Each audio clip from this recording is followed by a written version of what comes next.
Hi, everyone. So I guess we'll get started here. We'll start with me asking Colin and Andrew a couple of questions, and then Madhu Uncle and Kalpananti will follow up with questions from a parent perspective. Um, so to go ahead and dive in, let's start with both of you, Colin and Andrew. Could you tell us a little bit about yourselves, where you live, where did you grow up, and then tell us a little bit about your identities and your identity as in your life together. I I think we're mute. yeah. Oh, Oh, can okay, you? yeah. Can you Okay. hear us now? Yeah. Yep. Perfect. All right. So I'm Andrew, and this is Colin. So we live in Chicago, and we've been together now for what, 3 years? Yeah. Yeah. More than We're married, and we're really excited to be here to be able to kind of be part of this conversation and be able to share our experience. I think this is an important discussion to have, and we're very, very happy to be able to be part of it. Yeah, and thank you, Aruna, for creating such a platform where we can share our stories, because I know that stories are really very important. Through my coming out journey, I have looked forward at other stories and share that with my family and friends, so that they know that people like us exist. People like us are there in our society, and we don't have to be in a separate corner. Space where we live by ourselves, but we can be as part of a thriving society and be here sharing our stories. And so, kind of coming into a little bit more specific questions for the two of you, we'll start with Colin. In previously talking with you, actually, I don't think we got a chance to talk a little bit about your background. Sorry, I think I might have slightly cut you off. Go ahead. Go ahead. No, yeah. So just to give you a little more background about me, I'm Colin Mascarenas. I was born and brought up in Mumbai. I lived there for around 28 years, and I moved here to Chicago around the end of 2014. Uh, I came here for work, and I've been living here since then. And I am an Odissi dancer. I started learning Odissi back in Mumbai, and continue to perform whenever we have opportunities, and continue to learn more than anything else. So uh, I will definitely share my coming out story, and let you know more about like how things evolved. And today I consider myself uh, out as a cis gay individual, and I go, my pronouns are he, him, his, and definitely I'm happy to share my story. Yeah.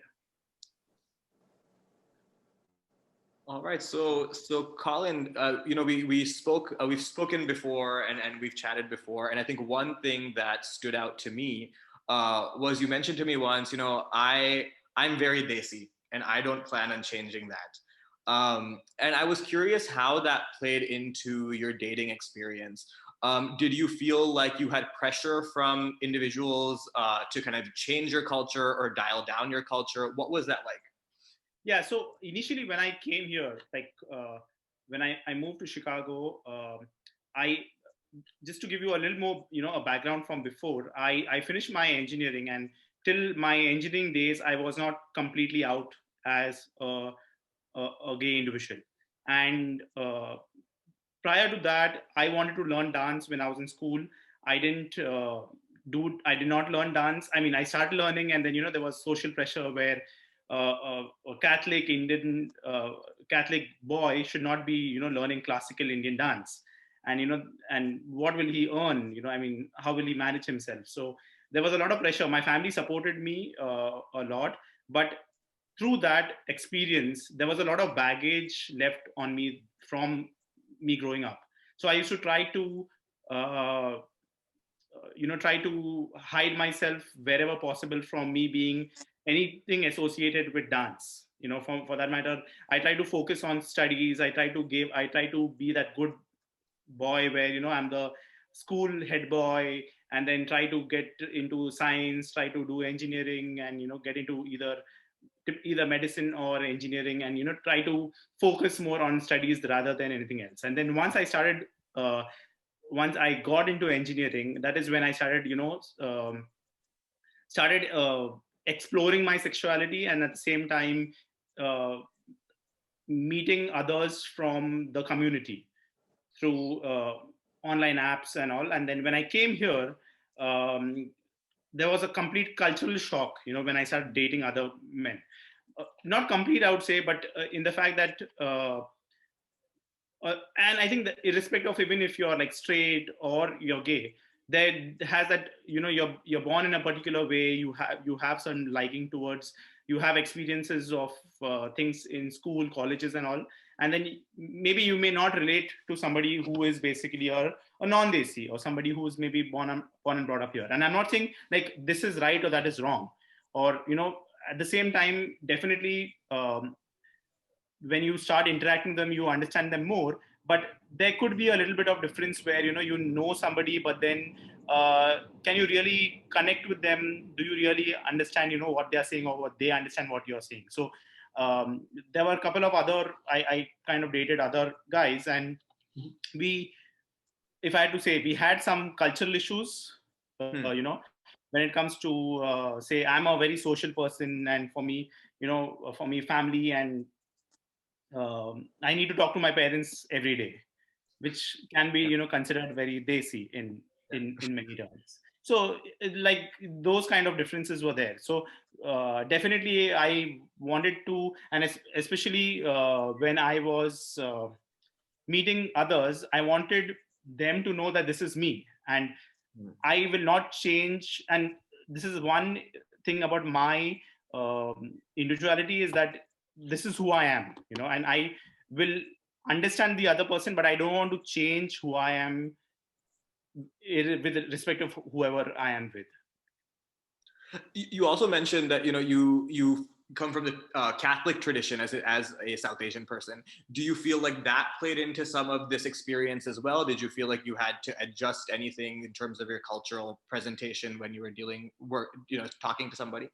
No, honestly, not really, because I think most of the people that I interacted with were either the Desis, and were from. I mean, me as being associated with dance, I try to connect with other, people from the dance community. And then when you talk about, if you're talking about like queer individuals or gay men, many of them, like religion was not a very a connecting aspect. Like I mean, going for mass or talking about religion was not that something which kind of resonated. But I think it's more the cultural part which basically resonated. Then when you talk about like as a the one difference that I saw, I mean, what was different is when I talk about being in Mumbai, for that matter, if I was with my Catholic friends, sometimes there would be that difference, that, I mean, you're not like a typical Catholic, you don't have I mean, I don't have red meat, and there's nothing religious about it. I just don't like it. And then I dance, I like Hindu mythology, but it's nothing got to do with religion, but it's more of the cultural thing which I like. So, those questions were there. And every time, it makes you feel you're different, forget the sexuality part, but even culturally, every time you feel that, am I different from the typical norm that we kind of put people in? So it sounds like you're saying, kind of lifestyle things, or just your day to day, talking to your parents every day, that kind of tight bond of family. Sometimes you felt that was kind of pulled into question. Yeah. And it sounds a little bit like you stuck to you, and you said, this is who I am, and I don't want to change that. Yes. So good. So it sounds like you're saying that does come up in relationships, but that you feel that you have to, be yourself. Yes, absolutely. Yeah. Great. Well, I think another question that I've had is that we talked about kind of how dating works for South Asians. And one thing that I think is a phenomena that we see is often South Asians will kind of feel like not dating another South Asian because of fear of a rejection from the families from both sides. They'll feel like, my parents don't understand this. If I date another South Asian, their parents won't understand this. So I'm just going to date outside of the culture, or I'm going to date more non-immigrant people. what have you seen that? What has your experience been with that? Yeah, I do. So I don't think so. There is a template or like a right versus wrong thing that I mean. Sure. Yeah. I kind of dated desis, non-desis, anybody that resonated with who I am or with my lifestyle.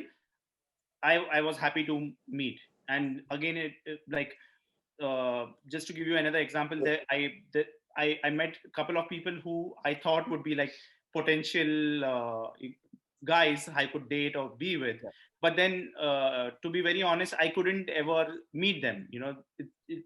I personally felt what is more important is meeting that person in a real world, in person, and understanding that person is more important than desi versus non-desi, and giving that time and understanding each other's goal and individual personality was more important than anything else. And the other thing is that I think that was even with Andrew, that we were looking at something long term. We were looking at something which was more stable, where we could be ourselves with our families, with people around us. And yes, there are times where you meet people who they have not completely come out with. I have dated people who were not out completely, and there's nothing like right and wrong, but there's obviously that thought comes in, like I mean, will that long-term relation be stable, or like what would happen and how would you face the world? And everybody has their own time of coming out, so there is no such thing that what is right or what is wrong. So after getting to know that person and how comfortable you feel with that person, I think that is what is more important. So there is I definitely encourage everybody, if they want to date, yes, date both. Date whoever you feel you can connect with. So it says a little bit like maybe you've kind of seen that that's a thing, but you feel like you want to connect with people that you connect with on core values. Absolutely. It's not really about where you're from or what your background, but more so do our core values connect. In your in your response, you were saying something to the fact that you couldn't meet those people in person. A certain group of people, is that people that were continuously chatting with you on apps or communication platforms, but just not ready to meet in person? Is that what you're referring to? Yes, at times. One is, there are people who, I used to live in the suburbs, and I met a lot of people who are in the city, and they chat with you a couple of times, and then they don't take you seriously because you're in the suburbs. And okay. That happens everywhere, even in India, or you have it here also. And then you have some people who are not from the same city, they are in a different time zone, or they are from a different other place. So sometimes it works, sometimes it doesn't work. So my personal thought was, at least in the initial phases, that meeting somebody and knowing that person should be, that is important, at least to get to know that person. Sure. So the meeting in person was very important. Yes, absolutely. Okay. So I feel like we have asked you a lot of questions now. Let's go to Andrew. And so Andrew, tell me a little bit about how did you meet Colin and what attracted you to Colin? So we met on a dating, an online dating thing. And I actually think that the thing that I remember most about him in the beginning, even before we met, in his profile, was his smile on that picture, which is now the picture on my contacts. Because but it just conveyed kind of this friendliness. I don't know, something about it was just it seemed very genuine to me. Even for me, I can't take pictures unless I'm really laughing. If I really, because if I fake smile, it's not good. But it was this genuine, there was this genuine quality of it that was, I think, very welcoming. And I mean, I think that, I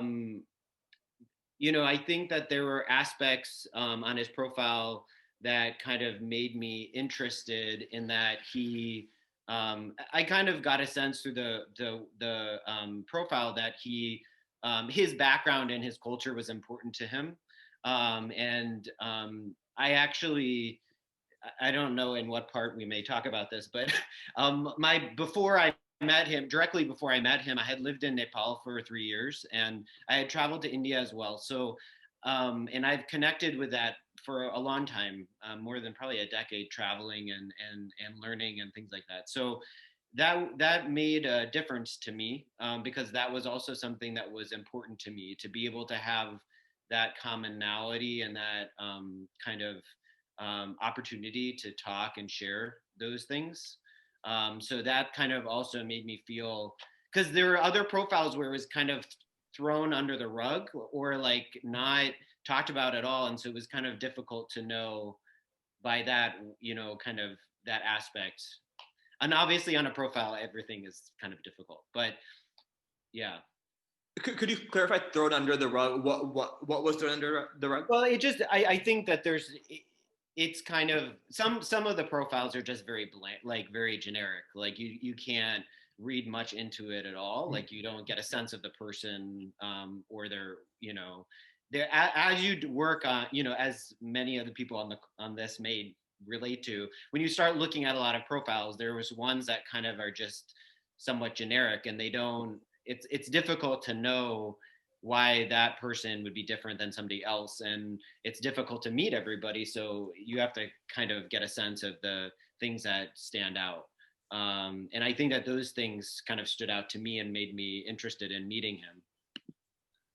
So it sounds like Colin's wonderful smile and the genuineness that you saw in the profile was what really kind of got you guys talking. So yeah. Great. Okay, so next question to both of you is that in talking with you earlier, you had mentioned that similarities in cooking, lifestyle, faith traditions, these can really help bring people together when they're living together and kind of help build that bond. Could you expand on that a little bit for us? So yeah, so I think that those things. I think one of the things that has been the basis of our relationship and why we've connected is that, I think that Colin's background and culture, those are very important to him and his identity. And I was kind of re-entering the U.S. after having a very immersive, intense experience where I lived in South Asia, basically. And I wasn't with Americans or Westerners almost at all. So I was really immersed in that culture. And so I had integrated some of those things into myself. And I was happy to do it. It wasn't necessarily just because I had to, but because it felt right to me. And so we were at this intersection where we shared those things. And I think that outside of the like, oh, that's interesting kind of part of it, I think that serves as a kind of a glue. I mean, in the beginning, it served as a place where we could talk about things, because, I think we had questions for each other about how are you like this, or how do you feel about how you are, or why are you like this, or why is it so important to you, from both of our sides. And so it created a place to have, I think, meaningful discussions about those things, which I think eventually became kind of a very important core reason why of something that really was a commonality between us. Mm-hmm. And I think also helped us just solidify kind of our bond and relationship over time. Yeah, and with my connection to Odyssey, to dance, and getting with that influenced by the Eastern philosophy, Hinduism, Buddhism, Jainism, and reading a lot of text and mythology from there. One thing that was very common between me as well as him, he has done his studies in Eastern religion. I'm waiting to see what he's going to say. He has done that. Yes.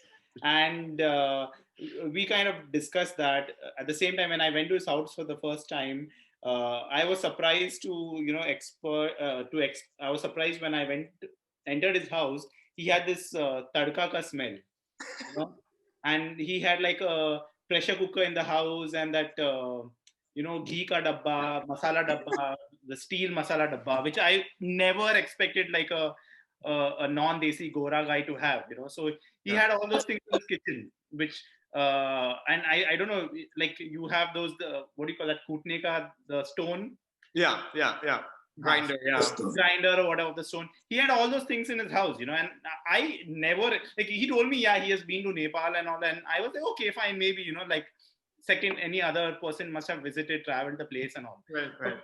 But, when he lived with, I think most of the people that you lived with were in people's houses, or Yeah. with you interacted with local Nepalis, and the culture is not very different between them and us. So I mean, that is when you understand that, okay, there is some similarity between, he may be able to connect with my family, he may be able to connect with the friends that I am with, and then at the same time, if I uh, am if the people are around me, for I'll just give you an example. What I felt is important is, my parents stayed here with us for during our wedding for a month in our house, and they were like two, my parents, sister, brother-in-law, two kids, my cousin, and one friend. So we were like 9 of us in the house, and Yeah. sharing one bathroom. And it was like a typical desi mahal, like making noise. One kid is awake till 11 o'clock, 11:30 in the night. One kid wakes up at 5 in the morning, and it was complete craze in our house. So that is what, and he could understand that because he has lived maybe in that situation, or he could understand, like somebody else would like kill himself or just go on a holiday, I'm sure. So that is the kind of thing, which I felt he would understand, knowing me.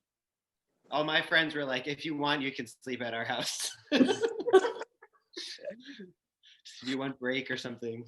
Yeah. But no, it was nice. Yeah, I mean, some of those things I think I was more, I expected it. I knew that was, because I myself had gone to weddings before, and I kind of had that idea that was there. And actually, I don't know if he's very aware of it, but when we first met, I used those things were my methods of courtship.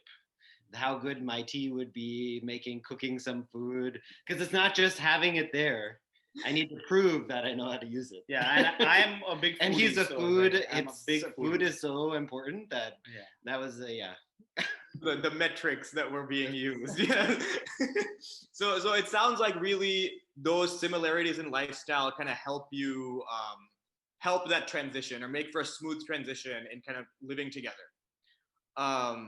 It did. And even like when I before our wedding, I wanted him to be, I wanted to go back with him to India, to Bombay, Yeah. and meet my parents. So understanding that lifestyle and the chaos at times was important, where I feel that that kind of like, my parents today can connect very much with him, and like they are more concerned about what he's eating, rather than like when my mother calls, she'll be like, I mean, did you cook for Andrew? And he's a vegetarian, so I mean, are you making like proper food for him and all? And it's good in a way. I feel happy that I'm being blessed with such parents. But I think he loves eating Indian food. He really loves eating food. So my parents, like any other Indian, my mother was more than happy to like cook and feed him and be happy. Like, when we were in Bombay, our neighbors also were like very happy to like feed us all the time. So it sounds like you've met like the one guy who happens to have lived in Nepal for 3 years and has now moved back to the US, and you guys crossed paths. So that's amazing. Yeah. Yeah, it was timing, because he had messaged me like 3 months ago, and I didn't happen to see his message for, I think, 3 months. He messaged me in September in the year earlier, and I'm happy to see his message in January the next year.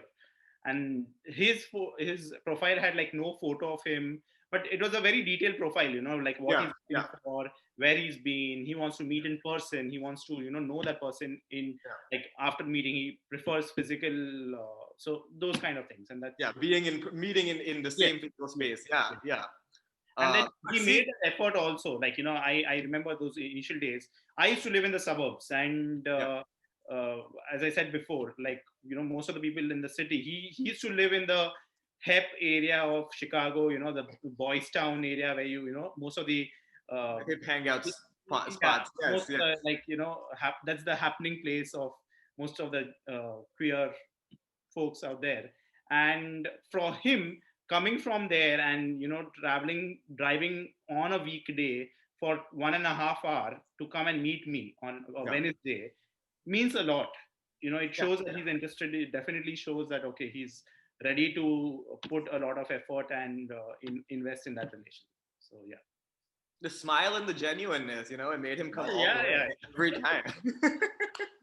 Yeah. I have one last question for you guys, but in interest of time, I think I'll come back and ask that last question. I want to give Kalpan Auntie and Madhu Uncle a chance to talk with you, and then we'll try to come back to that. Okay, sounds good.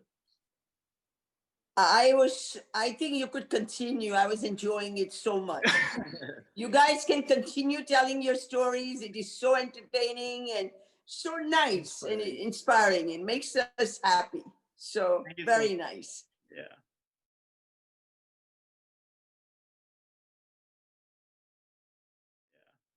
And so before we start our question, we just wanted to tell you a little bit about ourselves. We have two daughters, and one is cis, and the second one, younger one, is a trans daughter. And they both have had partners in their life, and my husband and I, we have always believed that whatever they choose, whoever they choose, it's up to them. We would love to have somebody that we can feel close to or feel good about it. But our most important part was always that instead of our approval, whoever they meet makes them happy. Okay, that was our most important part. And they are honest with each other and they respect each other. So to us, approval took, if those three things were happening, the person was approved in our mind. So that, having said that, I also wanted to say that neither one of our daughters came and asked for our approval. Okay, so that's where we start. That's where we come from, and it was perfectly okay with us, and knowing that they found somebody they loved.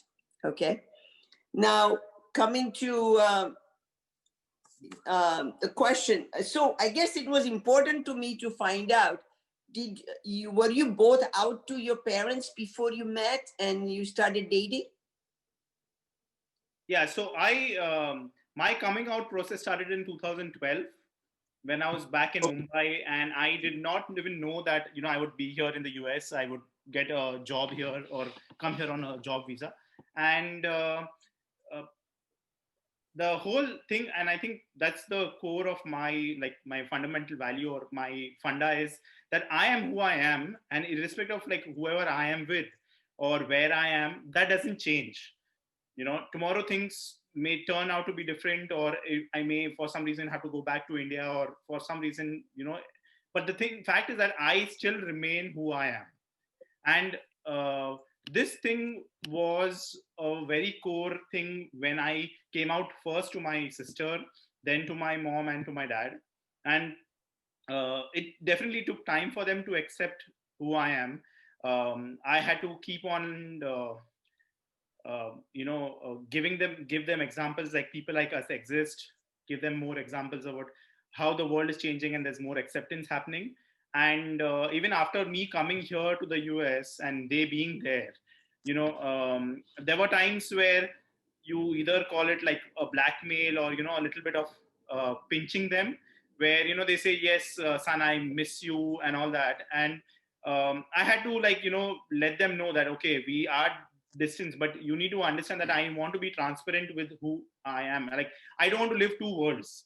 I don't want to be here and do something where you all do not know what I am and what I'm doing, and then you guys are living in a different world. And my father always said, he had this thing: sink and swim together. As a family, we swim together and we sing together.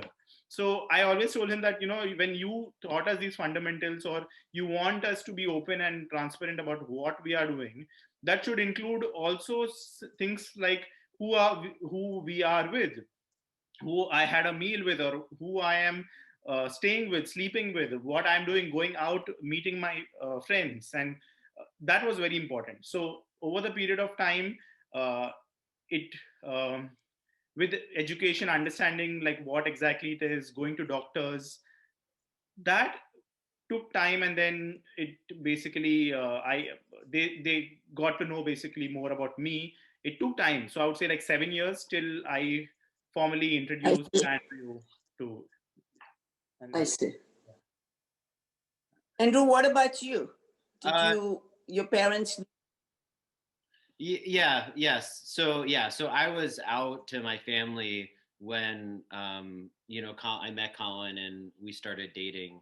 I think one aspect also of this is the cross culturalness of it. I think that I had traveled a good amount, and I don't know if my family was necessarily surprised that I may end up with somebody who's not, originally from the U.S. But I think that's also an aspect of the dynamics because I'm a product of my experiences and who I am, but my family is a different.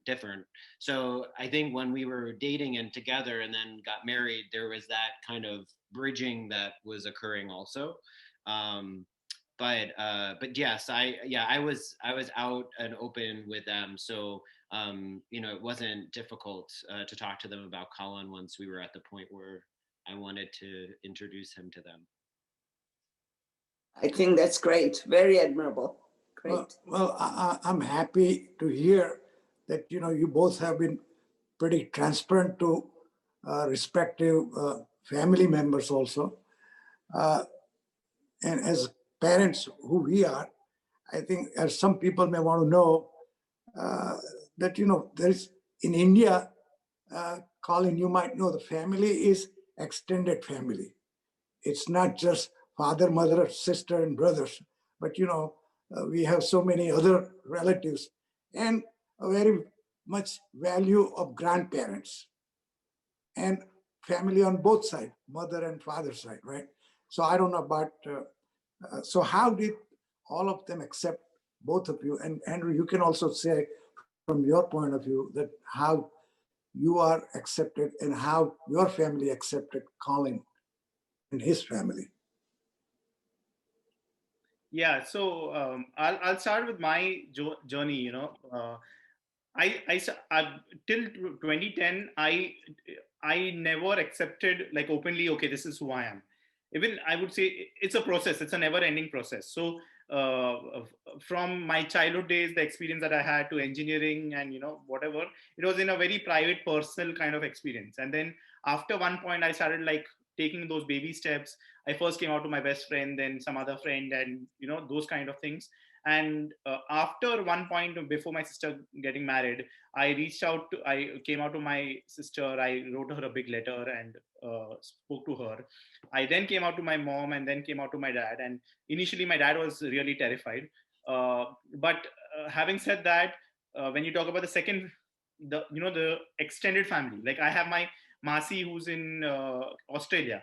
And I thought, okay, she's in Australia, so she'll be very fine with it and all. But she's very conservative. She's extremely conservative, church-going lady. So she took 2.5, 3 years to even just absorb the fact that, okay, like she knows they used to make, these gay jokes and tease people about he being gay and that one and all that. But it was a very, joke, always not taken seriously, made fun of kind of thing. But when you actually make that person like, okay, yes, it is real, this is what I am, and I'm like proud of it or whatever, they don't accept it. They are like, okay, doesn't work. So you have to still, I at least feel that you have to keep on like banging the plate, making those holes, and every time telling people like, every time you have to keep on reminding them that, okay. And they may take their time. Like I remember my auntie, till after our marriage also, she never ever came out to, she didn't tell my cousins about it. And then my cousins, when they got to know through some Facebook or something, they were like, Mom, why didn't you tell us about it? It's absolutely fine. This is the reality, and people are accepting it. We are born this way. And then my engineering teachers, when I was like a good boy from, like, what do you say, the first rankers or whatever, and in good books of teachers and all. And I didn't tell them about me being who I am, or like, I'm getting married and all. And when they got to know, I remember my engineering teacher and a Jesuit priest who was one of my teachers. They both messaged me on Messenger like, congratulations, we are so happy for you.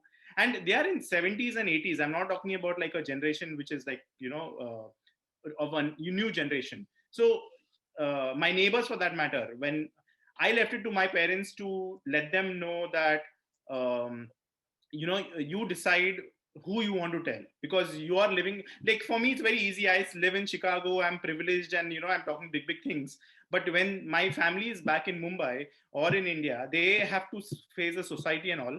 So give them a time for them to just understand and, like, be open to who they want to be. And they came out to my entire building knows about it. They have met Andrew also. My neighbors invited us for like, when we went before our wedding, they invited us home. They are South Indian, so they had like a proper vegetarian 5-course meal on like banana leaf and all that. So they are all retired. So extended family, some of my friends and cousins and all were absolutely okay with it. They accept, and they indeed, our relations became stronger. They when I came out to them, they became the best of friends. And I see. some people were like, some of my friends who were very religious, they even said that, okay, Colin, you're going to hell. So I mean, that's definitely. And I'm talking about people who are in their 30s. So when we sometimes underestimate people of age, and we think that older generation will not accept or understand, but they have so much more experience that it's much easier for them to understand. Like my grandmother, I never told her, because I told my mother, it's for you to decide to tell whom and whoever you want to, because it's up to your comfort level. But she,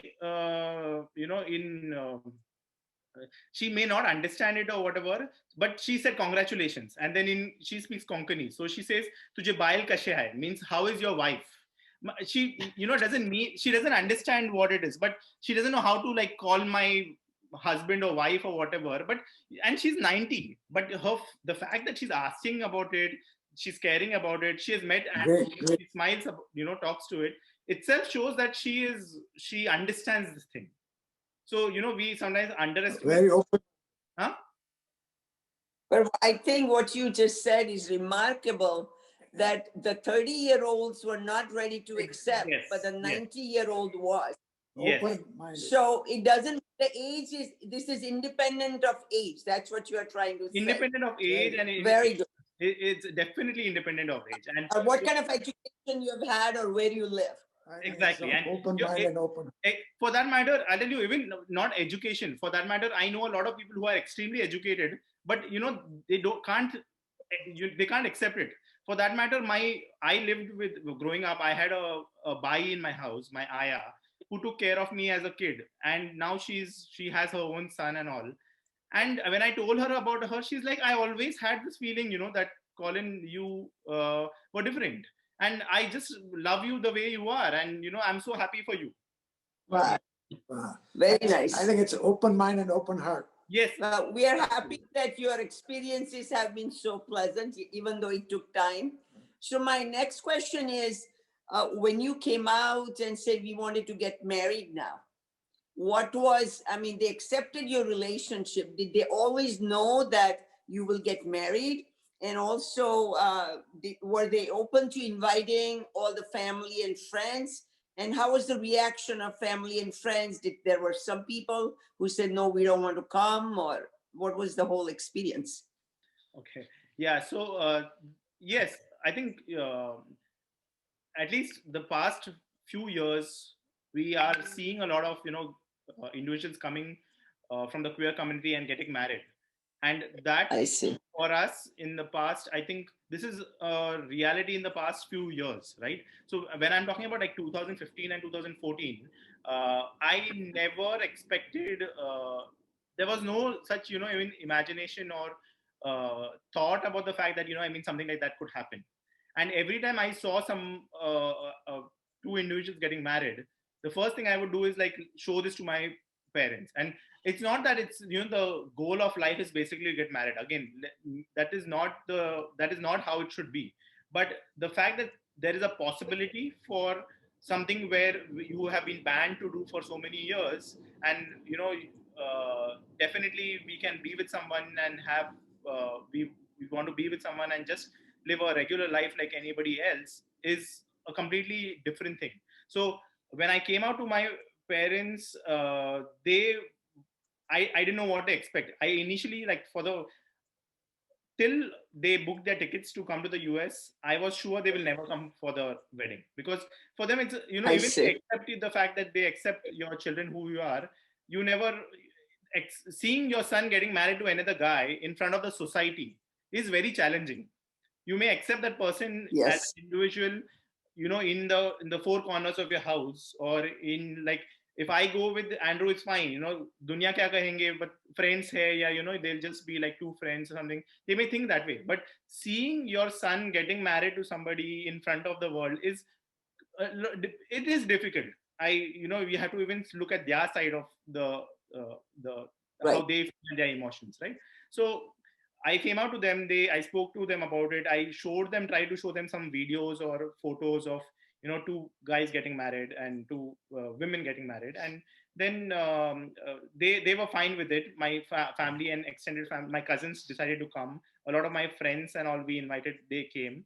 Um, but there were people who also, as I said, right, they were like, you're going to hell, what you're doing is completely wrong. So that there were some people who were that way, and you'll find such people everywhere. So then I had to basically, Yeah. I had one day where I was like I was burning like in fire. I remember when I went back to India, because I've been with those friends for so many years, and I was like, you all have known me for so many years, and just because I want to be with someone and I want to get married, you all are breaking everything, and you're like, no, this is absolutely wrong. And like, that conversation went in such a tangent, and I was like furious for 2 days. But then it is what it is. That's reality, so that we had to accept it the way it is. Good, good, good. Well, I think because of the time, maybe now you have covered a lot in terms of how the community reacted to your relationship and wedding and all that. So, and from faith and professional point of view. So I think we'll skip to the last question. yeah. now. So though, I guess the last, what would be your advice to parents of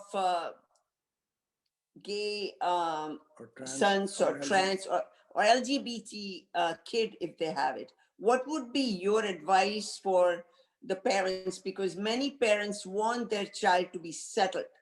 And in India, we call it settled. Well, they have a partner, or they, somebody. married and their kids. Right. So what would be your advice to them? I mean, I think that one of the things that I've come to appreciate more and more when I was living there, but also just in general, is how important the family is and the community, not just your like blood relatives, but having support. And I think one of the things is you're not alone, that there's other parents and family that have gone through this, and there's people who can understand and you can talk to. Because I think for parents and families, it can be just as hard as it is for the individual.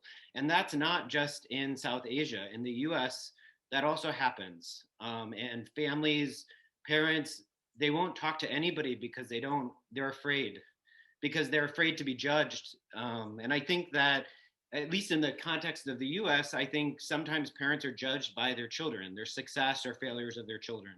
And so I think one of the good things is that there's support and people to be able to talk about it so that they can discuss it and understand it together. And I think that's one of the most important things, because it can cause so much isolation And I think it's very important for people to know that there are groups, there are people, there are individuals who have gone through this or going through it now, and that they can talk and be open if they're comfortable doing that. I think that's very important. Thank you. I think that's a very good. That sums up Yeah, very yes, well. very. yeah. I just have two things. One is I remember very well, what my engineering teacher told me when after she Yeah. got to know about me, that is, it really doesn't matter. What matters is we love you. And that love, the fact of, that loving somebody, irrespective of that person is successful at work or whoever they are, is what is more important. And for my father said this, that once he went to the hospital in Mumbai and he went to a doctor saying that, how can I change my son the way he is? I don't want to be him the way he is. Is there a way to be treated? And the doctor gave him a reply, there is a way you can finish him off. So you decide, you want your son to be alive, or you want that person to, be dead. What would you prefer? And that is what made him really make him feel, that, okay, this is, you have one life, you have your children. What is important is you love that son or daughter the way they are. And for me personally, what matters is, it is at the end of the day, you who you are. Like for me, I will not change for somebody else, or for just because I have to fit into somebody in a particular template. So that of me, basically, when you say I am with Andrew, my identity is not basically Andrew, or it's basically me. So I like something, I will do something. My parents, my family, all are basically, they are, I'm centered with all of these people here. But at the same time, I am who I am. And that is what is very important to understand. So irrespective if you're with somebody, you are still looking out for somebody, you're single, you're married, you're divorced, or whatever, it doesn't matter. What matters is basically your individuality and how do you love that person. Very nice. Well, congratulations and to thanks both for- of you, and thanks for sharing your story. Thank you. Thank you so much. Dilip, I'll hand it over back to Dilip. Sure. So yeah, I mean, you know what? I'll just go ahead and ask that like one last question we had real quick. If we have a moment here, is what is your message to young adults who are looking to date? Like, do you think there is, is there an age where people seem to be a little bit more ready to date? Do you have any advice on dating in the queer community? And then we can turn it over to the group test questions.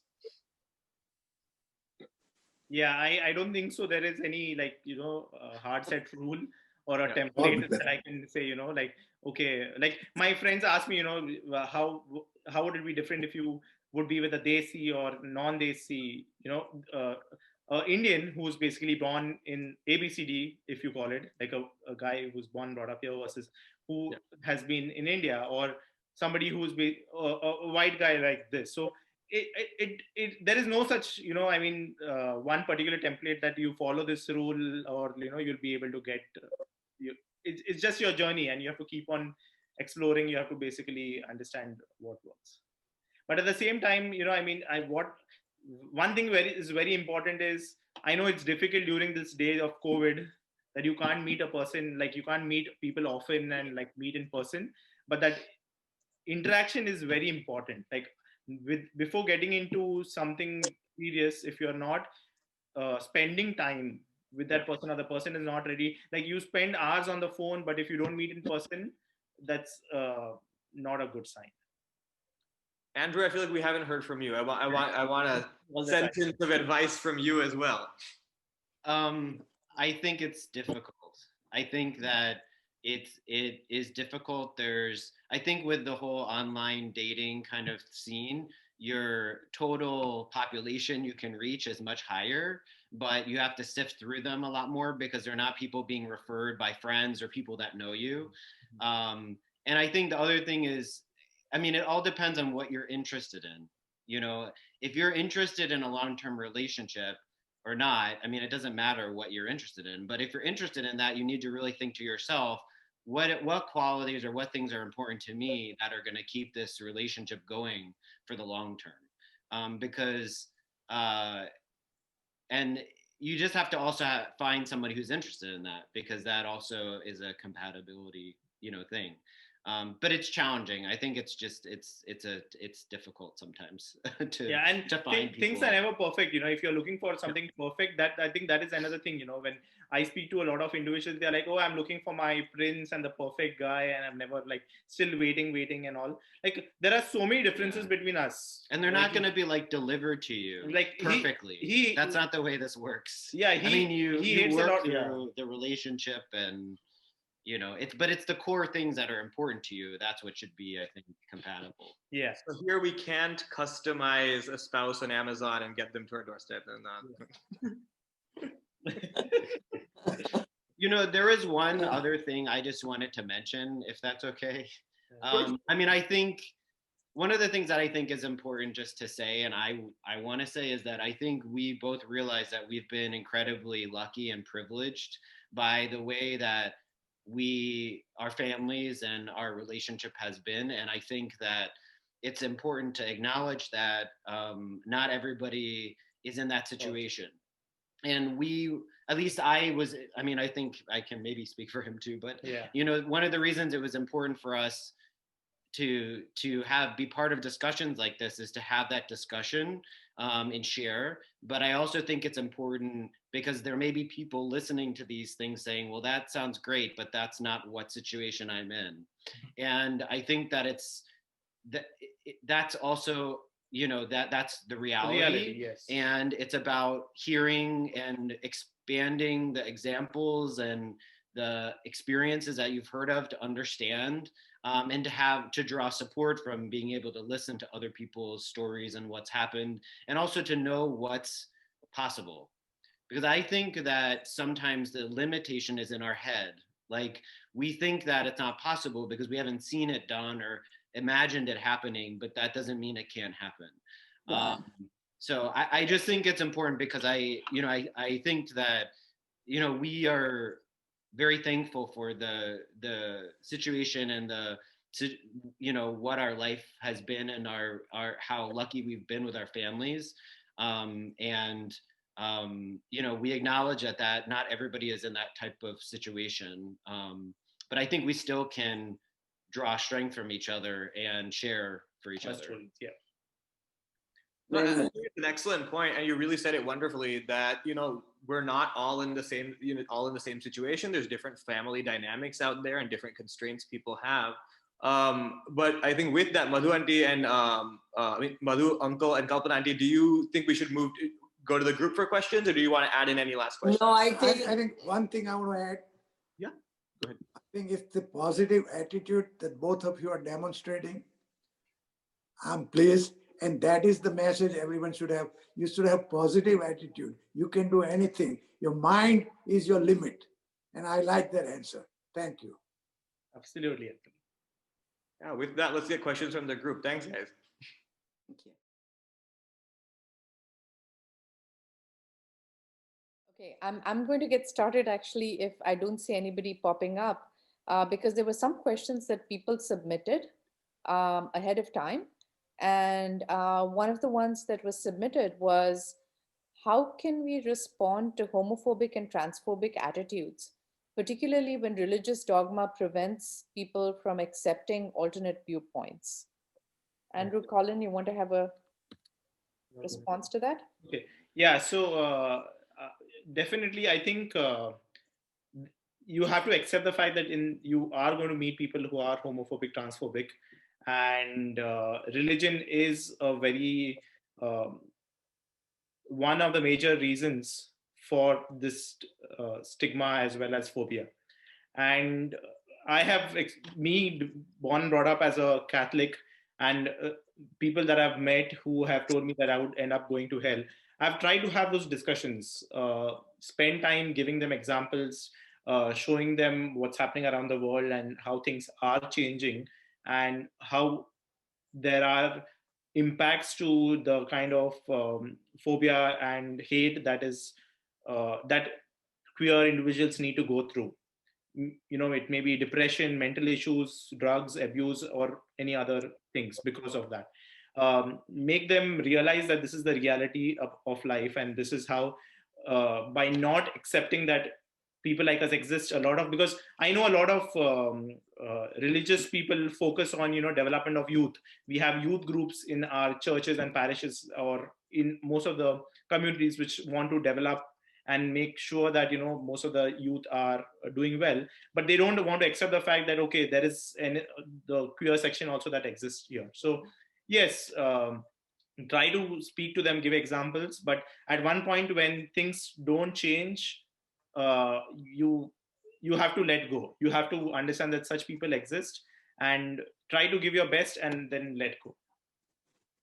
That's what I mean, I think that for me, the first question is, does this person care about you and do you care about them? Because if they care about you, then they should care enough to try to understand and realize and listen to you and understand you, even if they don't have the language or the knowledge to understand it and it's something new.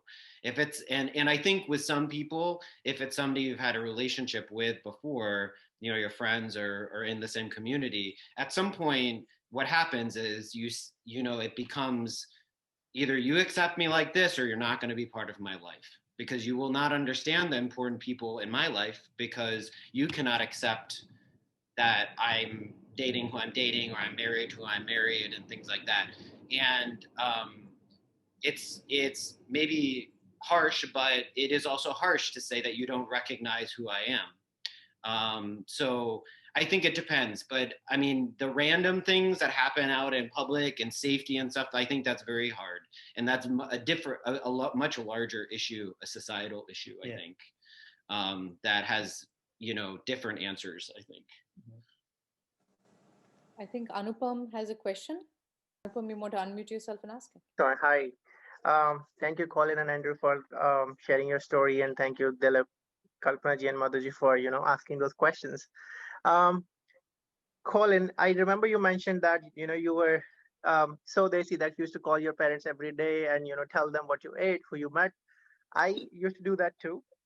So how did you navigate? So I think when you share too much, or like if you call every day, you set that expectation that I'm going to call every day, and then it kind of becomes a responsibility, and then you start getting being taken for granted.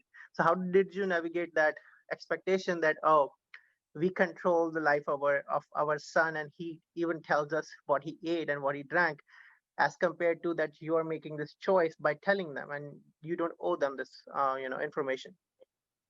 Yeah, so I think thank you for that question. At least as an individual, I would say not phases, but I have times where I call them like regularly every day, and then for instance there are 4 days where I just went on a bike trip, for motorcycle trip, and then I didn't speak to them for like 4 days, and they know that I'm like making my decisions without like consulting them, or just like telling them each and everything. So yes, there are times where I like tell them every single thing, including like what I ate and like how do we share recipes and how do I make this and all. But they know at the end of the day that, okay, as an individual, I make my decisions, and I'm sharing everything with them. But at the end of the day, it is basically me who are making those decisions. So it's important to make that as you said, dependency, because I know a lot of my other friends also, like their parents get really worked out, like they are like worked up if aaj bete ka call nahi aaya subah se. So if my parents behave that way and they are like, okay, Colin, you didn't call me for morning, I would be the person firing them. Like, you need to like chill out. Like, it's okay if I don't call you for 2 days. That's fine. If there's something, something that really is worrisome, or there's something, I will let you know, or you can react later on, but don't be so attached to where you can completely just be crying because bete ka subah se call nahi aaya. Thank you. Hi, can you guys see us? Okay. My name is Reshna, and I had a question for both of you. I'm with my parents here. They're really excited also to be listening to your conversation. So my question was, for both of you, Colin, how did you create space within your extended family, like accepting safe space within your extended family for Andrew, and Andrew, the same for you? How did you create like a safe environment for Colin within your family and extended family? Yeah. So for me, one is I my focus was more on my parents, and I gave them the freedom to make the decision when and who they want to come out to, like their extended family, and people around them, neighbors and relatives and all that. And me as a person have been open about it, and there have been times where I've told my parents, like people know about it, even if you if you kind of behave that it doesn't exist, people know about it, and that's the reality. At the same time, uh, when you talk about extended family, friends and all, back in, like, one of my best friend got married in Pune, and best friend from my apartment, like my building. So growing up, I had like 7 floors, 14 apartments, and it is like a building function where my best friend is getting married. So literally everybody had come for that wedding, and that was the first time I was married with Andrew and going there with my husband, like, for the wedding. So people saw it and people knew about it. Some people, my parents had told about it, that, okay, Donoka, like, they've got married. Some people saw for the first time, but you have to, like, I gave them that time where you feel comfortable, you want to tell, like, now for as an example, like in the building, you may not tell everybody about your son. You want to tell the best friends, who your best neighbors that you have, who have lived for like 20 years with you, and you just share that, my son is gay, and may try to make them understand what exactly is if they don't understand, or give them examples of other people who have been in the same situation. But at the same time, when I went there, I was trying to, like, just be casual, like, if somebody makes fun of me or insults me, also take it like, okay. Or there were like uncles and aunties who were not very comfortable seeing two of us together. But over the period of time, just talk to them, theek say, just talk to them genuinely. And I feel people in general are not bad, even if they make fun of you or whatever. There is a, that limit where after some point, okay, you don't take shit from people. But then, like, I'll give you an example. Even at work, at my workplace, people all used to ask me, before they knew I was with Andrew, they were like, weekend pe kya kar raha hai, or like what exactly you are up to and all. And I couldn't share that experience. But after one point, I was like, okay, I just need to share it with them. And I used to tell them that I'm going on a date or I'm meeting somebody and all, and they were fine with it. Some people had questions, people were really shocked and all. And yeah, it basically, takes time. But I think the main thing, two things is education, or like awareness, and second is time. So even one is, you are aware of things. Don't expect, like, if you tell somebody who's aware that, okay, I know gay or LGBT issues, but if you're going to tell somebody and they don't accept it, don't expect them in the next day they will be all fine. They will take time, 1 saal, 2 saal, 5 years. Like, I myself took more than 15 years to accept who I am, the way I am. So everybody will take time, and just go, just take it gracefully, how and when it comes. And for me, I think one of the things is I started by, when I went through the coming out process, I talked to my sister and my parents. And I think in the beginning, I wasn't as sensitive of their situation, and I expected them to kind of talk and tell and whatever with their friends and stuff like that. But I think that one approach that I think feel kind of strongly about is that, you have to talk to them. So like when we got married and we were deciding who to invite and things like that, there were people, like family, friends, and other people where I'm like, I'm not really sure how that's going to be, because I don't know they necessarily knew either. And so I had to have those conversations with my family and say, I want to invite them, but what are they, have you told them? And then some of them, sometimes it was like, no. And I was like, well, are you okay with them knowing? Or I think that I'd wanted to have them there. And so, I mean, I think it's personal too. I mean, some people may feel like upset that their family is not telling or shielding or not disclosing to people. But I think, again, our families come out just like we do. They have to answer questions like we do, and they have to explain like we do sometimes. Yeah. And so that is that we have to be sensitive, I think, of that situation also. Yeah. reality. And I think that is more important, that second coming out of your parents, right? When they come out to their family, friends, relatives and all, is a little painful, but I think they are more strong. As I told, before, Kalpana auntie also, I told her before that it doesn't matter the age, they have so much experience that, we feel that we kind of underestimate their judgment sometimes. Can I ask a question, Aruna? Please go ahead, Kalpana. Okay, so this is very typical of Indian community, which I have noticed, is when they find something strange and they stare at you. Oh yeah. Okay. I know that. Okay. And so, we have experienced that with our trans daughter. And I wanted to know, because her reaction was she would stare back at them. Okay. And I give her a lot of credit for that courage. But I wanted to ask you, because when you went to India, did people just, they won't look away, they would just stare at you as if you are like some different species or something? So people stare at me, but they stare because he's Gora, and people think I'm his tourist guide. which is very convenient when we go to tourist places, because then I don't get hassled and heckled, because I can pretend like I don't know anything, and then they can be on him. Like we went to like Varanasi, and people were after me, chasing me. ये कहाँ से मिला आपको tourist guide, मतलब आपको कैसे contact किधर से मिला आपका टूरिस्ट, आप उसके टूरिस्ट गाइड हो वैसे.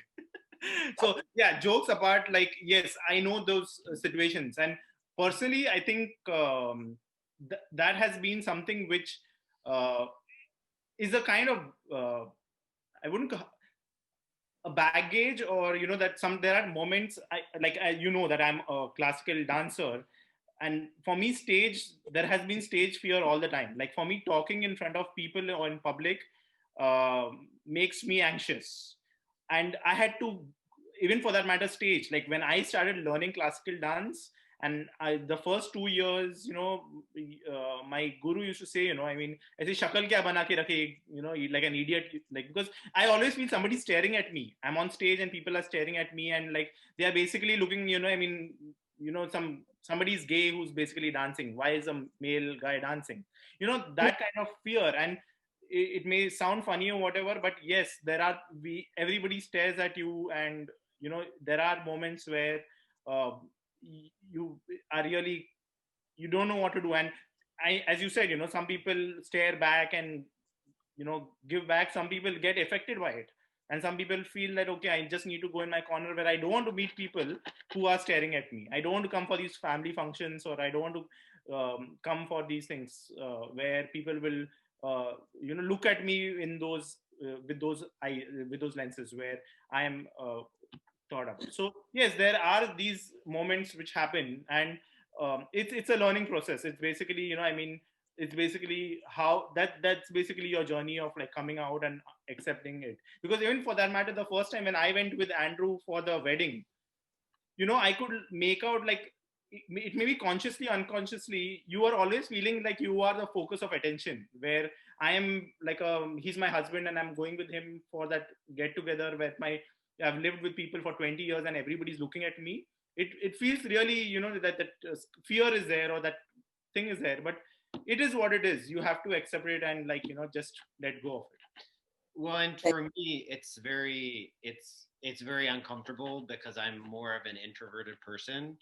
And when I traveled first to India, and it's a cultural difference. In the US, you do not, No. Rude, right? It's rude. Yes, it's rude. So when you go and you're being stared at, takes time to get over that feeling and understand they're just interested or whatever. I mean, I remember being on buses and people turning around and just staring at me, literally just staring at me. And I think it's somewhat getting over understanding it as a cultural difference, and just realizing that it's different. The other thing for me, at least, which helped, is when I knew the language, because then I could hear also, not just see, and it allowed me to kind of understand sometimes the comedy of it. because they would be speaking about me right in front of me. You know, who is he? Oh, I heard it this and da da da da, like all this gossiping going on. So I think for at least for me, it was much more. It helped to understand that this is a cultural difference. People are not trying to be rude generally. They're just interested in talking. But I distinctly remember in Nepal and India, I've sat on buses and listened to people sitting right next to me talking about me, and that just understanding that that's kind of different can, I think, helped a lot because it's very uncomfortable for us because we come from a culture where that is not. Right. And actually, it's so much that when I have friends who come here, I tell them not. That's one of the list of things that I say, okay, when you come here, you need to realize staring is rude. Do not stare at people. Like there's certain things like that because it's just a cultural thing, I think. Yes. Thank you. I wanted to ask a question from Rima.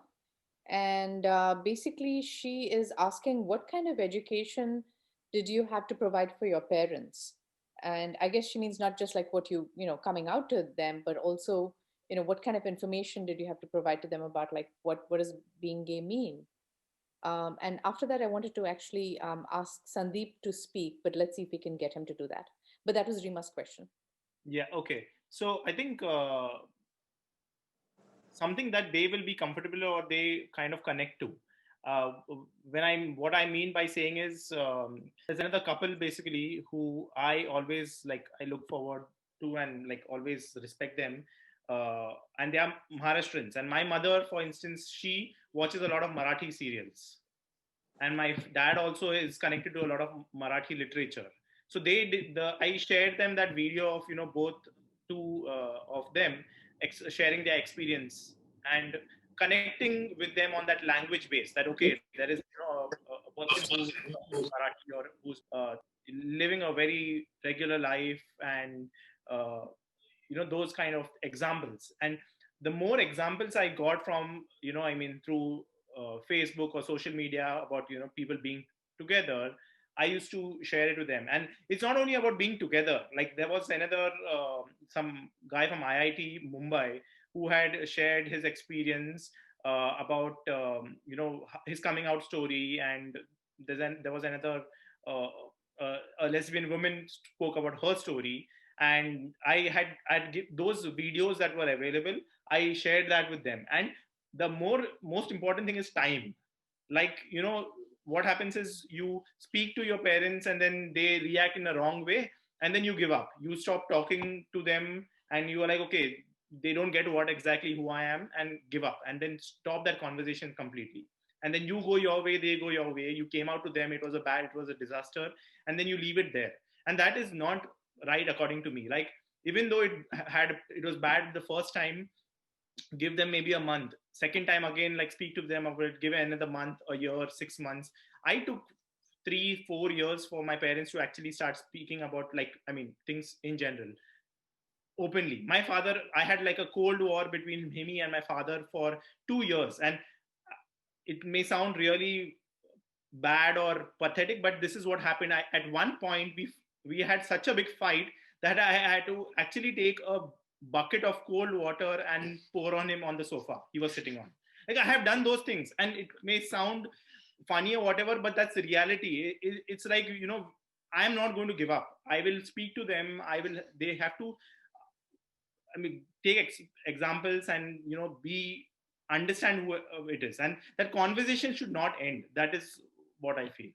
And over the period of time, it is not going to happen in 1 day, 2 days. It's going to take time. And then there are other things. There are doctors and other examples these days. Everywhere around the world, you have education that is there, or other institutions which are providing support and help.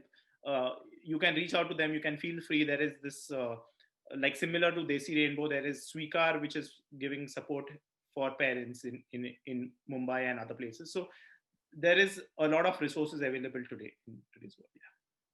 Colin, I just want to jump in for a second. I think, because I think it might be a good resource for some of the people viewing this call, is that I think the videos you might be talking about, is that the Sati Connect project by Aditya Joshi at IIT Mumbai? So I Yes. think that's a great YouTube channel. I believe it is Sati Connect, and I Yes. think the other couple you might have been mentioning was Samir and Samir Amit. Samudra. Yes, Samir Samudra and Amit Gokhale. And they also gave an interview on Sathi Connect. So Sathi Connect has a series of from IIT Mumbai. A lot of, and I think this is back in 2016 or 2015, around that area, around that time when they actually interviewed a lot of people. So if you check those videos, they are in different languages also. So if you are looking for a specific language, that would be really helpful. And I think language is also another important thing. Like if you see interviews in Malayalam or in other languages, Kannada or Bengali or whichever language you can connect with people, that is the best. And a great point you made was that the discussion is continuous. It's not something, I appreciate that you said, I'm not going to give up. I'm going to keep having this conversation, and we're going to keep, trying to get that education further and further, and that awareness further and further. I think Sandeep had a question. Sandeep, you want to unmute yourself and ask? Yeah. Hi, Sandeep. My question was very much related to Rima's. I think you all answered that really well already. I mean, I'm kind of trying to work on that myself. Like I've been out to my parents for ages, but it's just awkward. It's like one of those, if you don't talk about emotions or loving each other, and which is not common among South Asian families, it's just challenging. So I don't have a lot of good examples of people who are South Asian, who are out, who are couples. So I think I just look for ways to make it easy for parents to be able to relate to that. I mean, I think there's more media, there's more just stuff available. You can start seeing people you can identify with or relate with. So I'm just looking for some of those resources. Some more shared already. So yeah, I guess overall, thanks for the space. I mean, I'm very grateful for being here and hearing your stories. Very helpful. Although I feel like what I would love is if I can share a recording like this with like my parent, and them to be able to see this. Also, like, this isn't quite convenient with India time. So if there are others like me who've got family in India, that's I think that's kind of a challenge. So it'd be nice to see places where we can sort of collaborate. Like I think I saw Reshna earlier. That was really cool that you could sort of, jointly attend and help, because I think there's a lot of value to, I don't know, just seeing, hearing more stories. I mean, I kind of probably had to do that myself, to understand others and stories. I think I went through a lot of like movies, books, and it really helps, even if they're entirely fictional, they're not even real. It helps to hear other stories because maybe they're South Asian, maybe they have other things that you can relate to, some other, religious or cultural commonality. So thank you. Yeah, I'm going to check out some of the resources you all shared. And that's kind of what I was looking for, because I think, Colin, you mentioned you shared examples with your parents, and it takes time, yes. But time alone, I'm an example of that, doesn't quite solve everything, right? So time, but then maybe small steps, Yes. baby steps. No, absolutely. I'll give you another, I'll tell you whenever I used to get this topic to my parents, let's talk about like me being gay. And I think the whole fact that, that the word itself is like a stigma for them, don't talk about it. Like people will hear about it. And I remember my mother, she initially accepted it. She was like, when I came out to her, I thought she'll do drama and she'll typical, she'll take a lot of days to this, but she didn't have a single drop of tear, or she cried, or what will happen, end of the world and all. But she okay, fine, just keep it to yourself and be the way you are, in one corner. And then when I brought it out, when I came out to my dad, and we used to have, at least my dad was ready to listen or talk about it initially, she made sure she closed every single door, window, every possible thing, and kept us in one room so that nobody could hear our conversations. And that was real. Like in our apartment, she made nobody had to listen about it.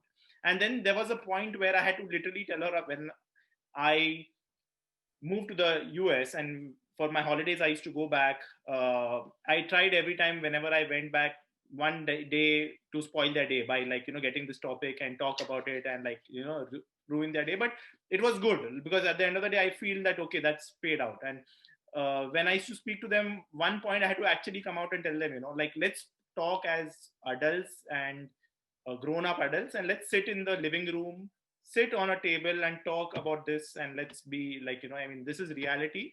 I'm not like a 16-year-old kid, or we are all individuals. You have gone through the same experiences even when you were growing up. You must have met boys and girls who were, according to you, different. You all must have teased them baila or like chakka or whatever.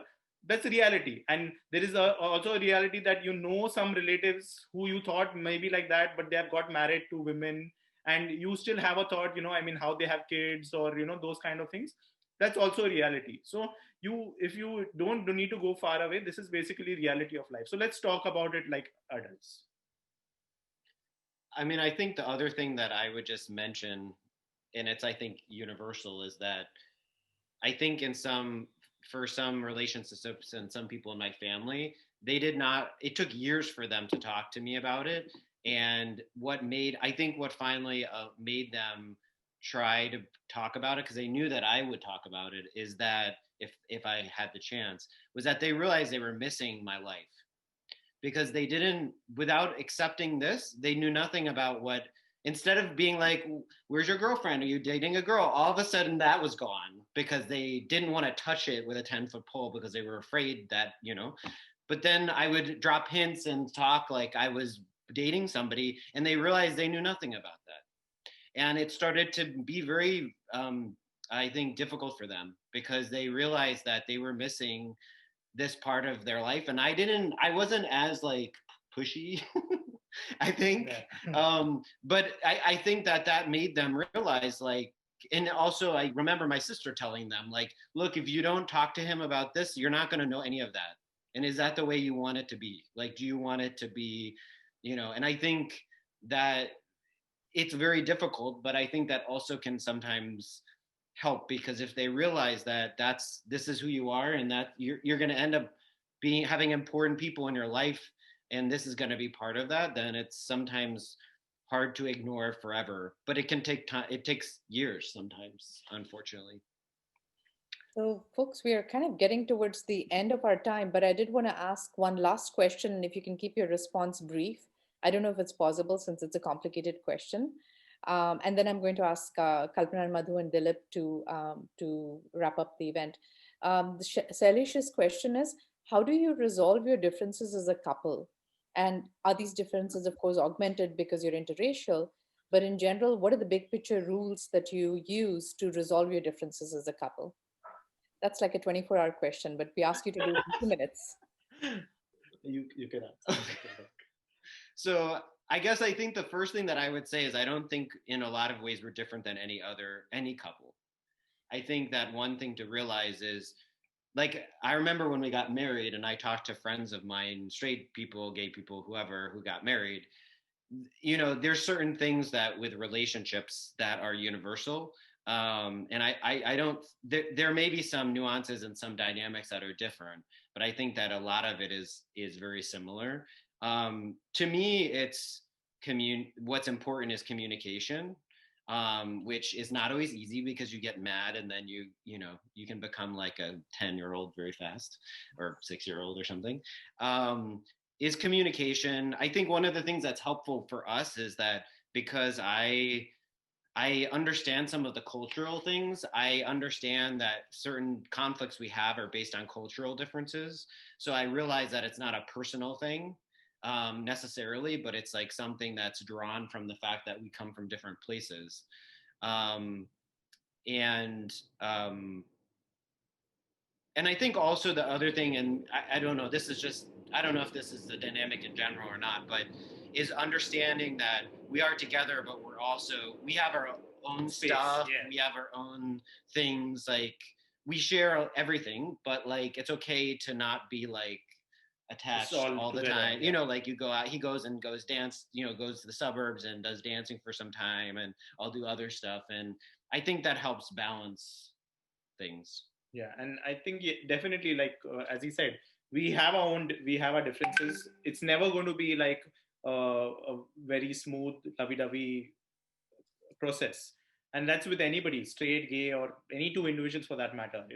My mother always says, you in Marathi there's a saying, you keep two vessels next to each other, they will make noise. So there is going to be differences, that with because you're not like next to you're not like mirror images of each other where everything is going to resonate. So you have to accept there are going to be differences, talk about it.